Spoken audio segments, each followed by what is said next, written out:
So जम्मा around 20 to 30 मिनट्सको राइडमा ग्वार्कोबाट यस्तो दामी अनि पिसफुल ठाउँमा पुग्न सकिन्छ। सो आज चाहिँ हामी यो लाकुरी भन्ज्याङमा रहेको मनमोहन पार्कमा पुगेका थियौँ। तपाईहरु लाकुरी भन्ज्याङको चेक पोइन्टबाट हल्का अगाडि गएर लेफ्ट लिएपछि चाहिँ यो ठाउँमा पुग्न सक्नुहुन्छ। A well maintain park with amazing view of Kathmandu valley. अनि अहिले त झन् लालीगुराँस फुल्ने टाइम भएको भएर लालीगुराँसहरू पनि देख्न सक्नुहुन्छ। बिहान अलि चाँडै गएको भएर होला वेदर पनि राम्रोसँग खुलेको थिएन, so Kathmandu valley was covered with clouds. अनि यहाँ रहेको यो भ्यू टावर चाहिँ it is still under construction, so हामी चाहिँ भित्र जान पाएनौँ।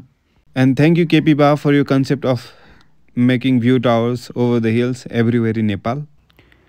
एनिवे भ्यू टावर भित्र जान नपाए नि तलबाट नै वरिपरिको मजाको भ्यू देख्न सकिन्छ। सो एकछिन वरिपरि घुम्दै रमाइलो गर्दै अनि we had our amazing lunch at मेडी जुनकिरी गाउँले भान्साघर। अनि द्याट्स इट। यस्तै भिडियो हेर्नको लागि चाहिँ मलाई फलो गर्नुहोला।